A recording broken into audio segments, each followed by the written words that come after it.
In the early 1980s, comic book writer Roger Stern was pressured by Marvel, as well as its fans, for more battles between Spider-Man and his popular arch-foe, the Green Goblin. By that point, though, the two had faced each other numerous times. The original Green Goblin, Norman Osborn, had met his demise during the events of the 1973 classic The Night Gwen Stacy Died, also known as Turning Point, or the Green Goblin's Last Stand. Following Norman's death, his son Harry would suffer a mental breakdown from his grief, not to mention years of drug use, and would assume the identity of the Green Goblin himself, swearing revenge against Spider-Man for the death of his father. Eventually, through hypnosis from his psychiatrist Bart Hamilton, Harry would forget all about the Green Goblin and his family's connection to the criminal. Not wanting to bring Norman Osborn back from the dead, or have Harry assume his father's mantle yet again, beating a dead horse into oblivion, Stern decided to create an entirely new character instead, one that would continue the legacy of the Green Goblin, but also have the freedom to go in its own direction at the same time. Enter the Hobgoblin. Created by Roger Stern and artist John Romita Jr., the Hobgoblin was made to be a more grotesque and medieval-looking version of the Goblin character. His appearance has always been his greatest strength. I might be in the minority with this, but I actually prefer his costume design over the original Green Goblins. I don't know if that's going to be a hot take or not. I love the different color scheme it has, the blue and orange, the almost chainmail-looking pattern on his tights, the more horrifying features of his mask, and the hood, which makes his eyes glow red when his face is completely covered. It's quite intimidating. On paper, the Hobgoblin was a stroke of genius, brilliantly mixing the new with the old.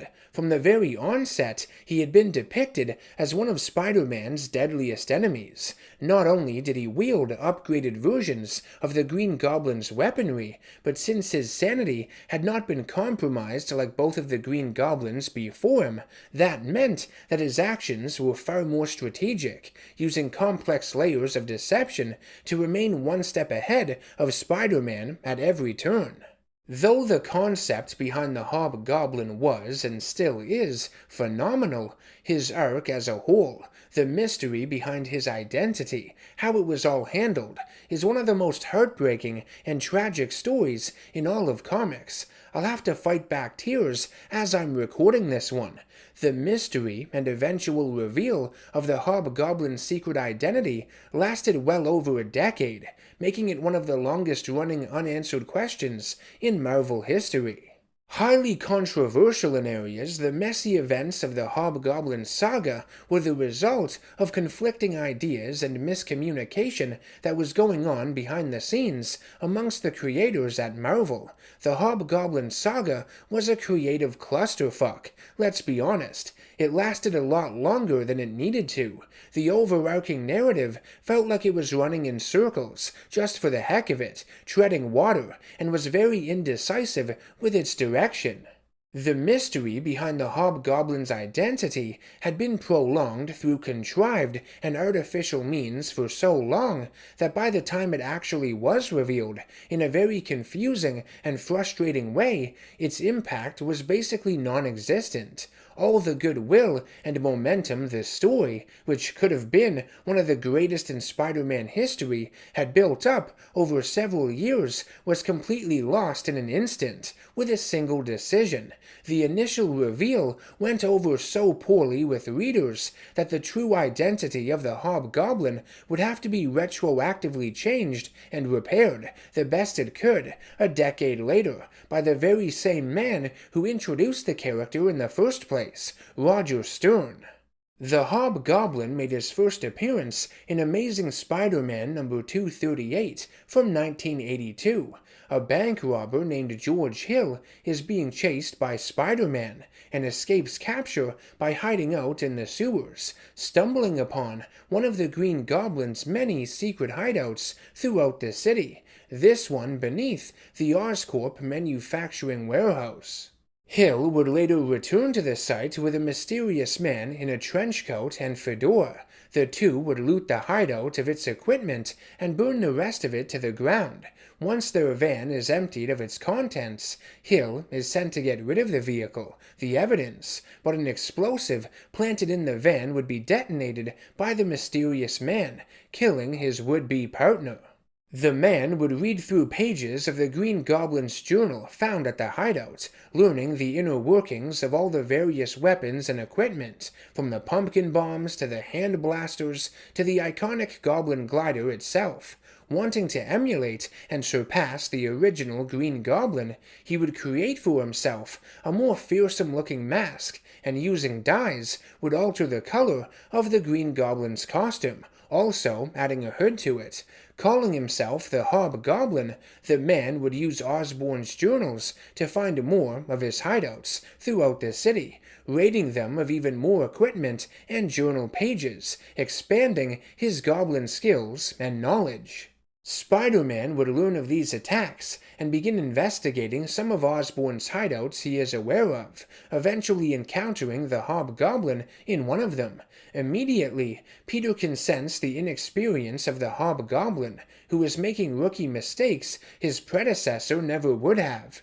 Spider-Man underestimates his new foe, however, as these mistakes are dampened by the fact that Hobgoblin's arsenal, seemingly duplicated from the Green Goblin's, has been vastly improved. The weapons are far more deadlier than the ones Spider-Man had previously faced. Spidey is able to down the Hobgoblin and damage his glider, but before he can unmask him, the villain uses his hand blaster to open a gas line beneath the street, which Spider-Man is forced to attend to, allowing the Hobgoblin to escape.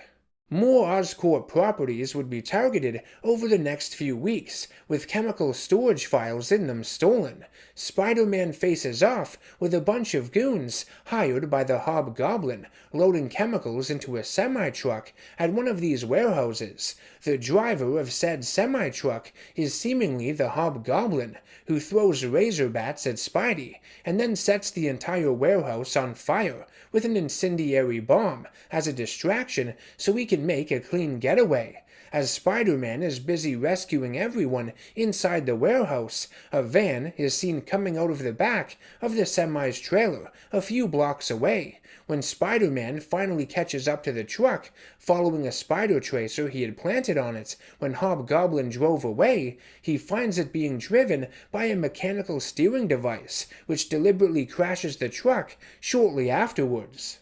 The driver of the semi-truck is revealed to not be the Hobgoblin, but a criminal named Lefty Donovan, hired by the real Hobgoblin, who is still recuperating from his injuries sustained in his first battle against Spider-Man. He has been sending Donovan and his hired goons to steal chemical compounds from Oscorp facilities all across the city, in the hopes of finding the right combination to be used to recreate the Green Goblin formula to give himself superhuman strength.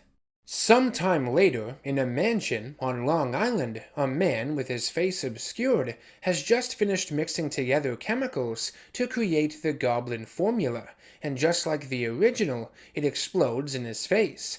The man spends 3 weeks bandaged up in a coma in a nearby hospital, listed as a John Doe. When he awakens, he escapes the hospital and returns to the mansion to find it burned to the ground.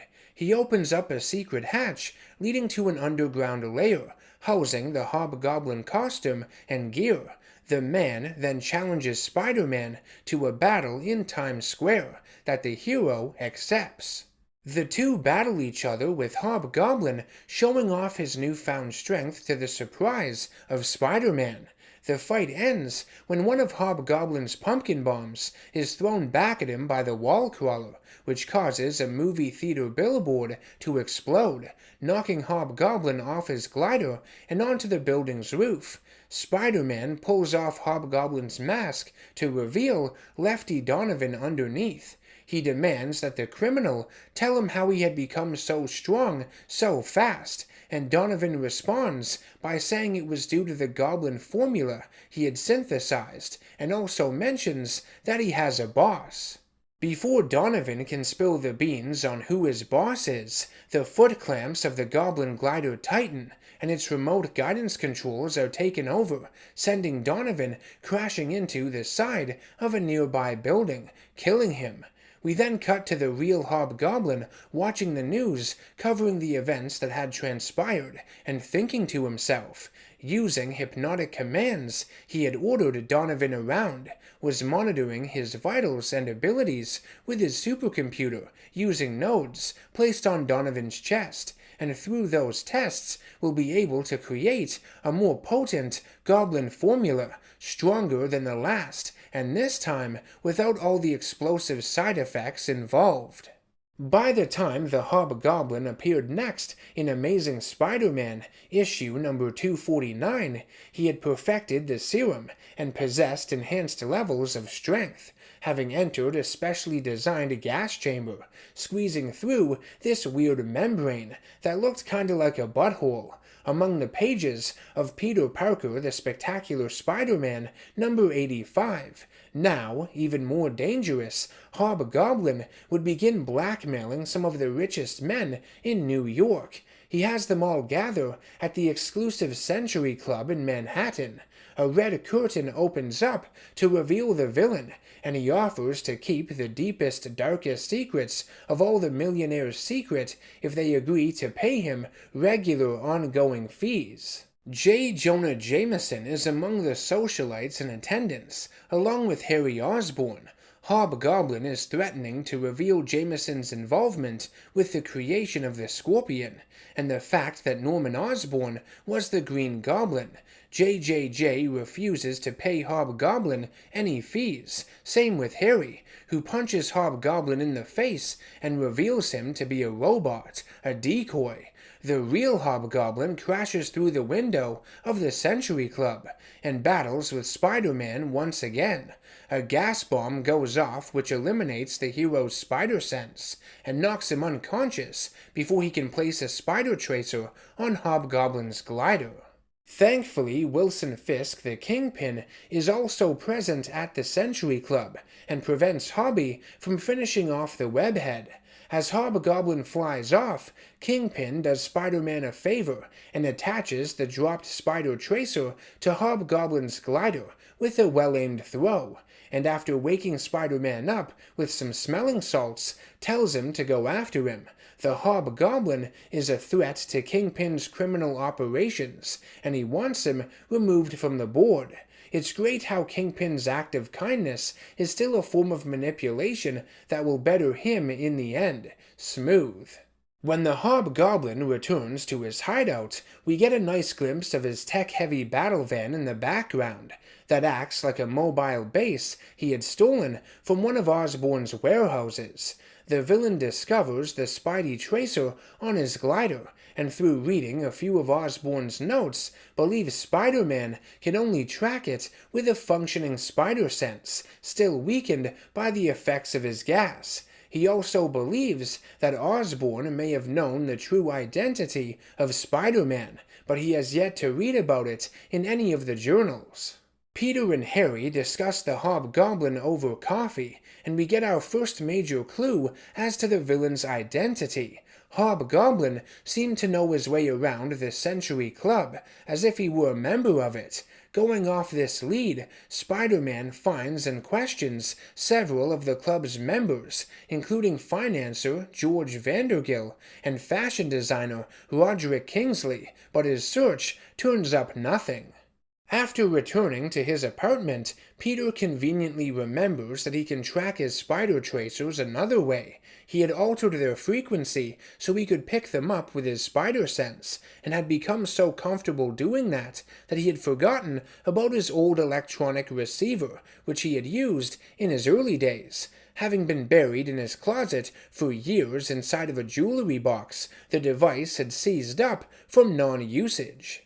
Peter manages to fix the receiver in time to track down the Hobgoblin's whereabouts before the villain can discover the inner workings of his spider tracer. Who knows what he may have been able to do with that information? Spider-Man and Hobgoblin battle each other. Spidey attempts to unmask him yet again, but is quickly back-fisted away. Hobgoblin then activates his hideout's defenses, a series of laser cannons, which inadvertently destroy the pile of Norman Osborn's journal pages he had sitting on a desk. Infuriated, he uses a pumpkin bomb to destroy the cannons, but that only creates a fire, further damaging the pages. And get this, old Hobby didn't think of making any copies of the journal, so all of his stolen goblin secrets have just gone up in smoke. And this brings us to issue 251 of Amazing Spider-Man, the final part of the initial run of stories written by Roger Stern. After this point, Tom DeFalco would take over as writer for the Amazing Spider-Man series. Despite the cover of issue 251 hinting at Hobgoblin's unmasking, it would of course be a fake-out, and his true identity would remain a mystery for several more years. This issue would have been the prime opportunity to reveal Hobgoblin's identity to readers, or possibly the issues that immediately followed. I think it made the most sense from a story perspective. His stolen secrets had just been destroyed. His control of the entire situation was crumbling. He was becoming frustrated. This was their big chance for an epic and fitting reveal, and Marvel blew it. After dazing Spider-Man, Hobgoblin races away from the hero and the police in his battle van, but the web-slinger managed to attach himself to the bottom of the vehicle, climbs up to the front of it, and cracks its seemingly impenetrable windshield with one swift punch to the shock of the villain. Not wanting the Hobgoblin to escape again, he uses his superhuman strength to rip open the roof of the van, but Hobgoblin is ready for him. He sets the van to autopilot and proceeds to brutally pummel Spider-Man within an inch of his life. One of the punches manages to shake some cobwebs loose and reactivate Spider-Man's spider sense. Able to counter Hobgoblin's attacks much easier, the wall crawler retaliates tenfold. In desperation, Hobgoblin releases some more gas bombs in the tight space to disorient Spidey as the battle van drives itself off a pier and into the Hudson River. Water pours into the vehicle and short-circuits the computers inside it, initiating a self-destruct sequence. The Hobgoblin has become so preoccupied with killing Spider-Man that he doesn't care if he drowns or is blown to a million tiny pieces, and he keeps saying Osborn is the crazy one. Spider-Man is able to escape from the van and survive the underwater explosion, but the Hobgoblin is presumed dead. When Spider-Man swims down to the wreckage with a diving flashlight, all he finds is a damaged mask. It's as if the still-to-be-revealed identity of the Hobgoblin is somehow mocking him.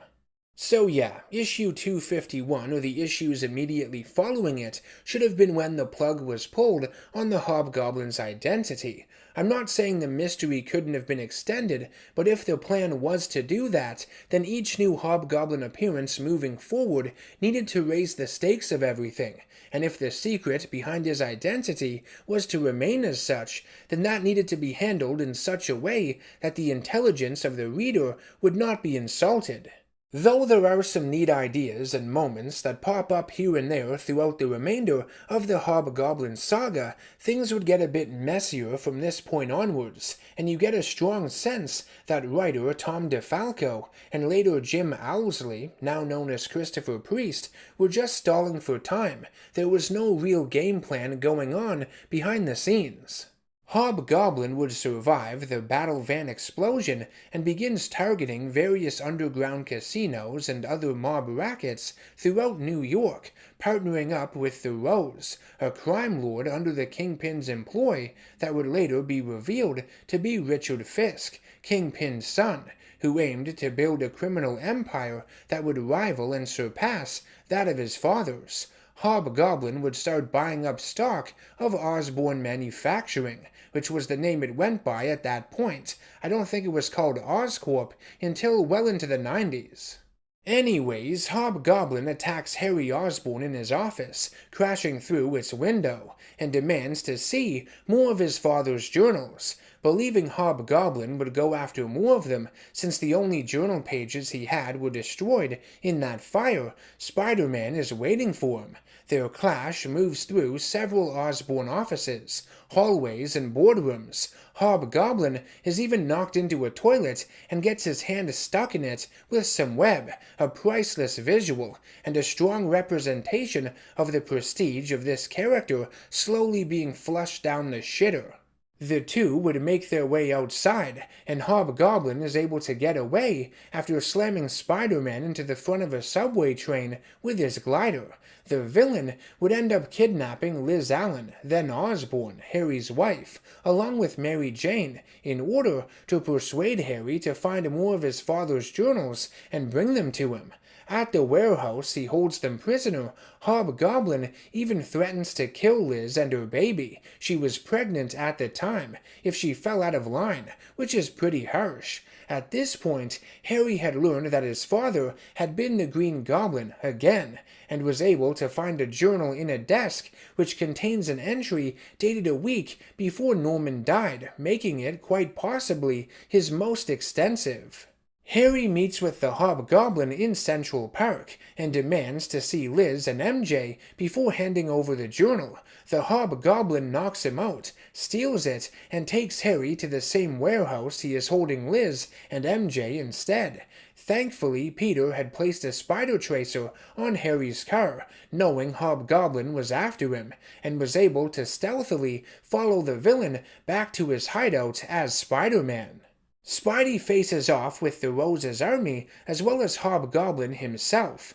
The warehouse catches fire, and this time Hobgoblin manages to retrieve the Osborn journal before it gets destroyed, though later he would find that the journal's contents are of no use to him. He has learned everything there is to know, can no longer take from the Green Goblin's legacy, and must now forge his own. As Spider-Man and Hobgoblin entertain each other, Harry, Liz, and MJ would begin their escape, with Harry stumbling across the office of Hobgoblin, filled to the brim with weapons and equipment. He would grab one of the satchels of pumpkin bombs and confront Hobgoblin as the raging inferno surrounds the two of them. The safety of his wife and MJ don't seem to matter to him at this point. Spider-Man interferes and continues to fight Hobby, swearing it will be the last time. Man, is Peter starting to sound like a broken record. This gives Harry enough time to escape and regroup with MJ and Liz, who is currently going into labor, of all the times. Spider-Man is forced to make a decision, either stay and unmask Hobgoblin, finally revealing his identity and taking him into the police, or prolong their battle even further to save his friends trapped by the fire. Obviously, he chooses to be the hero, and Hobgoblin, as well as his secrets, live to see another day. The story would begin strengthening the possibility of a few more characters being the Hobgoblin on top of the members of the Century Club from earlier. One is a friend of Peter's named Ned Leeds, who is a reporter for the Daily Bugle, who frequently disappears at inopportune moments. Another is a rival photographer at the Bugle named Lance Bannon. Bannon specifically is very suspicious. We see that he has been taking high-quality photographs of the Hobgoblin to sell. One could assume he has worked out a similar system to Peter Parker, taking photos of himself in costume and making a profit off them. Covering an entire page, we also see the Hobgoblin fly near the Kingsley International building, owned by fashion designer Roderick Kingsley, who had transformed his relatively small company into a powerful megacorporation. Kingsley is seen yelling at a man in his office, holding a duffel bag with his face blackened out. The man is revealed to be Lance Bannon in the following panels. He comes across Mary Jane, who had been working for Kingsley's company at the time, and tells her that she didn't see anything.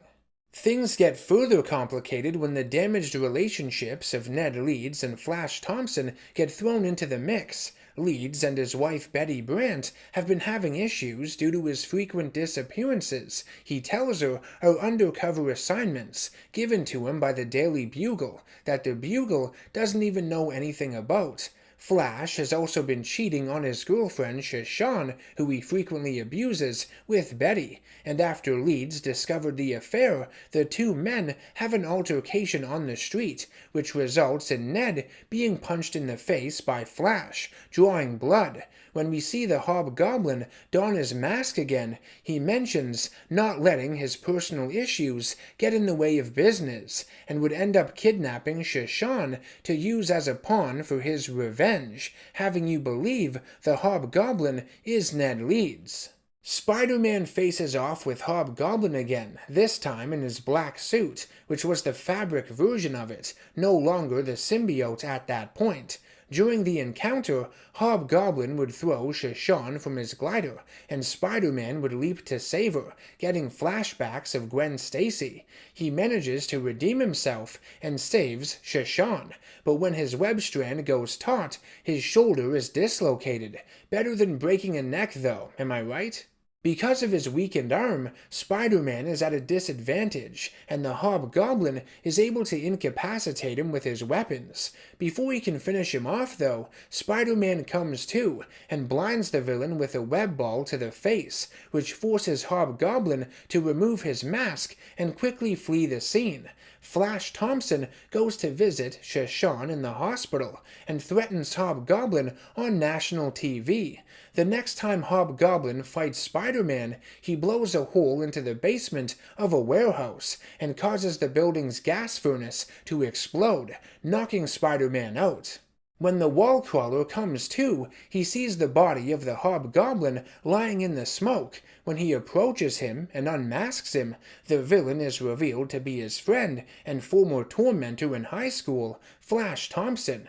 Spider-Man is completely stunned by this information as the police take Flash away. Goblin equipment is even found in Flash's apartment, seemingly cementing the fact that he had been the Hobgoblin all along. Flash would be broken out of prison by another Spider-Man villain, Jack-O-Lantern, who believed he was doing the Hobgoblin a favor and would get something out of it.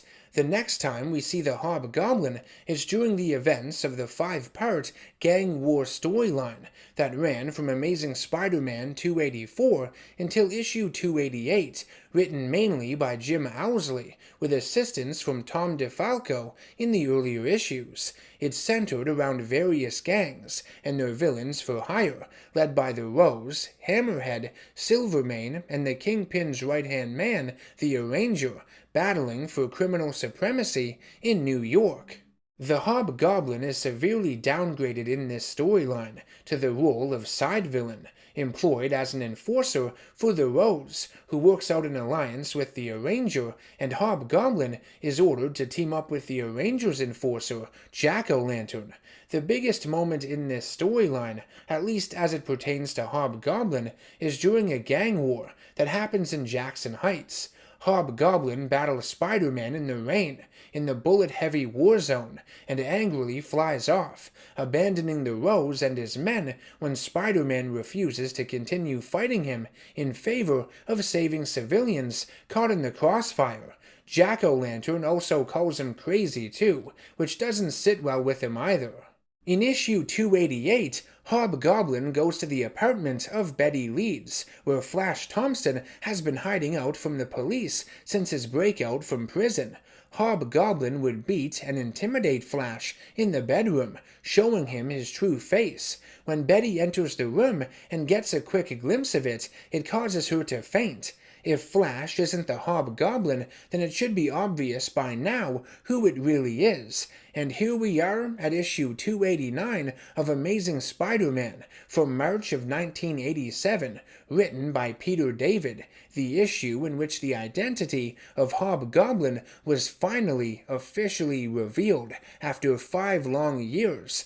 The cover states for the reader that this is no trick, which means it must only be treat, right? How on earth could this get fucked up?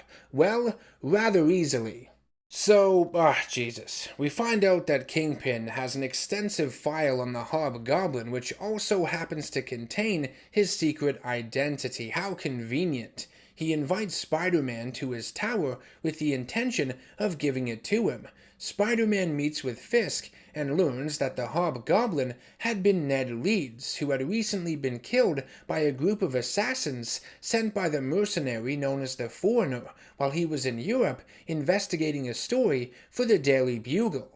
What we get is a rushed and shoddy flashback sequence, one that was already shown in another story, the recently released Spider-Man vs. Wolverine the month prior, depicting Leeds killed by the assassins in his hotel room, just with the context of him being the Hobgoblin lazily tacked onto it. He begs for Spider-Man's help, who is supposed to be his dreaded arch-enemy. It's an ugly sight. There's no epic final battle against Spider-Man, no emotional face-to-face confrontation, just a savage beatdown on a man who, don't forget, is supposed to have superhuman levels of strength thanks to the Goblin formula he had taken. Yeah, what a mess.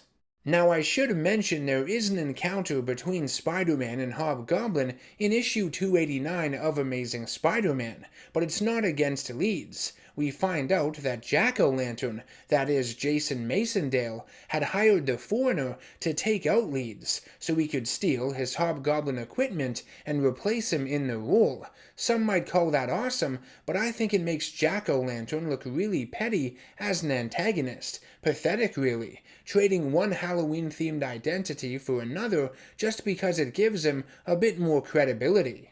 It's such a weak and uninteresting motivation this late in the story, rushed and contrived just like the rest of the issue.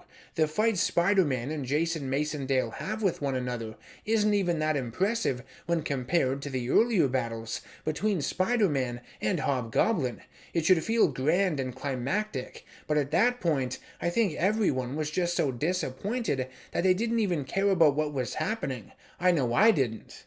So just what in the hell happened behind the scenes at Marvel that led to all this? Well, the co-creator of Hobgoblin, Roger Stern, who wrote all the earlier stories, wanted the mystery of the villain's identity to last one issue longer than the original Green Goblins, which meant that the big reveal would have taken place in Amazing Spider-Man number 264. Unfortunately, Stern would leave the series following issue 251, and his original choice as to who the Hobgoblin would be, Roderick Kingsley, did not satisfy the writer who took over from him, Tom DeFalco. Instead, DeFalco wanted to go with Richard Fisk, whose identity as the Rose had not yet been revealed.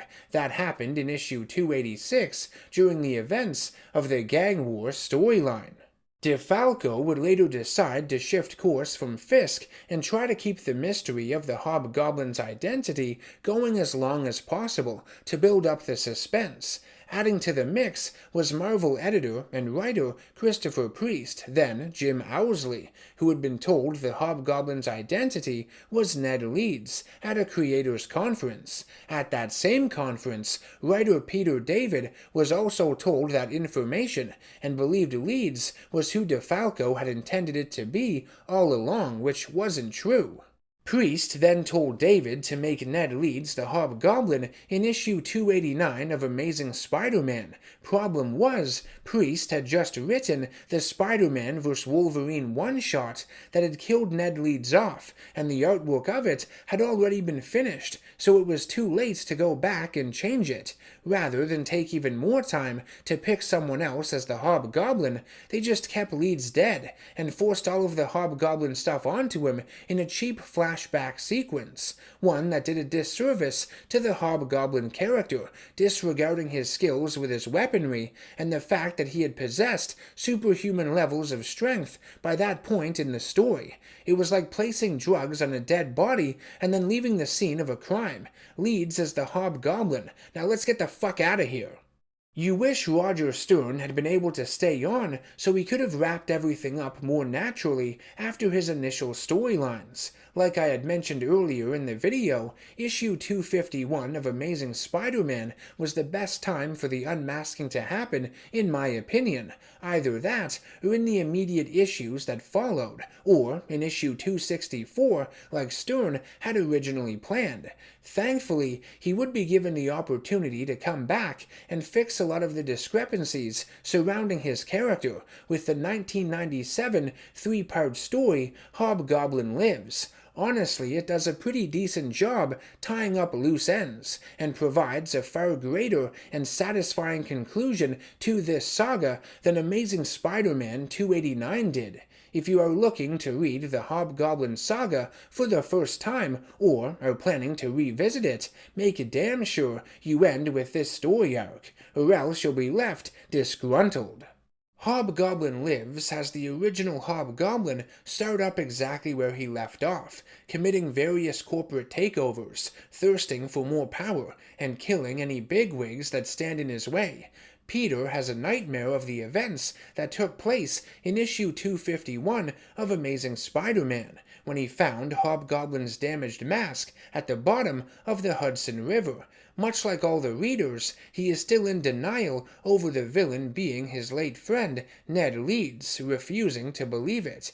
Betty Leeds has also been having nightmares as well, of when she had seen her husband's face as the Hobgoblin. It still traumatizes her to this day. Jason Masondale, who at this point had cybernetic implants, had been arrested and is on trial for his actions as the Hobgoblin. The verdict is that he is guilty, and as he's being escorted out of the courtroom, he reveals to everyone in attendance that the original Hobgoblin was Ned Leeds, which creates a media frenzy, with reporters relentlessly going after Betty for more information. Later, Masondale would wake up inside of his prison cell to find a bearded man with sunglasses and a green hoodie standing outside of it. The man grabs Masondale by the throat and picks him up with one hand, tells him that he is the real Hobgoblin, and that Leeds was as much of a puppet as Lefty Donovan was all those years ago, and uses his hand blaster to kill Masondale, leaving behind a partially disintegrated and charred skeleton. What I love so much about Hobgoblin Lives is that it brings the villain back to his scarier roots, how he had been depicted in those earlier appearances. I also love some of the visuals that harken back to the ones used with Green Goblin when his identity was being kept secret. Peter goes over the mysterious circumstances that led to Ned Leeds' death. He remembers that the original Hobgoblin had superhuman strength from the Goblin formula, and that there was no way a few measly assassins would have been able to overpower him and break one of his arms, no less. Spider-Man would end up fighting the Hobgoblin, and during the battle, the horns of his upgraded glider electrify our hero when he grabs onto them, sending him plummeting, unconscious, into the East River, allowing the Hobgoblin to escape. But don't you worry, it will be the last time it happens. As he is drowning, Spider-Man has visions of Hobgoblin taunting him with the numerous people he could be. Hobgoblin would kidnap Betty Leeds from her home after an appearance she had made on TV, claiming she had secret Hobgoblin notes made by her late husband. To protect his identity, which may have been revealed in them, Hobgoblin takes her to his hideout, where he finds two spider tracers, one attached to her person and another hidden inside of a locket. We also see that Roderick Kingsley has been assisting him, and Hobgoblin tells him to get rid of the tracers, to plant them around the city to confuse Spider-Man and send him on a wild goose chase. When Betty awakens, Hobgoblin humors her with an exclusive interview for the Daily Bugle. He reveals to her that her husband Ned had trailed him after Hobgoblin's encounter with Spider-Man when his battle van drove into the Hudson River. Hobgoblin had brainwashed Leeds using a special device designed by a man named Winkler, who used to work for Oscorp. Leeds would act as the Hobgoblin stand-in when needed, mainly with all the mob stuff with the Rose. Why? Because the real Hobgoblin had become fed up with his life of crime, dealing with all the stubborn crime lords. His lifestyle as an adrenaline junkie was starting to fade. It's also suggested that all of the marital problems Leeds was having with his wife were the side effect of all the brainwashing and truth serums that had been administered to him by the Hobgoblin. That's shitty. To live a much quieter life, Hobgoblin would fake his death by selling out leads to criminals while he was in Europe investigating a story. It's why he was so easily discovered and killed by the foreigners' assassins. The only reason the real Hobgoblin has returned is to undo all the damage to his name caused by Jason Masondale, but he actually finds himself enjoying it. He forgot what it was like to wield all of this power. Suddenly, Roderick Kingsley enters the room, holds his boss at gunpoint, and demands that he tell Betty the whole story. Spider-Man also breaks in, having tracked a third spider tracer hidden inside of Betty's tape recorder that the villains didn't think to check. Hobgoblin flies off and Roderick Kingsley is webbed to a nearby wall. As Betty questions Kingsley, Spider-Man goes after Hobgoblin, putting more energy into each of his strikes than ever before. The ultimate reveal then happens. Roderick Kingsley was the Hobgoblin this whole time. He had leeched off people his entire career, even his identical twin brother Daniel, who covered for him. Roderick Kingsley is then incarcerated at the same prison he killed Jason Masondale in, which has had its security beefed up since his break-in. He isn't going anywhere. Having Kingsley be the Hobgoblin is far more fitting than any of the other possible candidates the other writers wanted. He was a side character that had been featured in several Spider-Man stories prior to the debut of Hobgoblin, and his motivations would have made the most sense, especially at the time in the 1980s. Kingsley was a wealthy businessman who stepped on a lot of toes to get where he was, made a lot of enemies, and always wanted to obtain more power. Having him be the evil twin essentially, manipulating his more timid brother to do his bidding was also a nice touch, and it's an idea I can relate to, being an identical twin myself. Though neither of us are evil, a lot of people would ask us growing up which one was. They thought they were being funny, clever, and original, but it was something my brother and I would hear 1,000 times. It got old. Anyways, Kingsley being a twin was hinted at a few times throughout the years. One example was in issue 283 of Amazing Spider-Man. Roderick, really Daniel, was seen with his brother, the Hobgoblin, presenting him with more weapons and costume components before being struck down. It makes you wonder if Daniel had ever been forced to pose as the Hobgoblin by his brother at any point, maybe during some of those moments when the villain came off as slightly more bumbling and incompetent, as if he didn't want to be there, was doing it all against his will. I'm gonna end my discussion of this storyline here though, because I think this video has lasted long enough. Let me know what you think of Hobgoblin and the long-running mystery behind his secret identity down in the comments section below. I also want to wish everyone a safe and happy Halloween. If you'd like to show your support and ensure the future of my channel and its content, you can do so by subscribing, hitting that bell icon for notifications, sharing the video to anyone you know who might enjoy it, and by becoming a patron over on patreon.com/channelNerdGasm if you can. I will see you all in the next one. Take care, and always stay nerdy.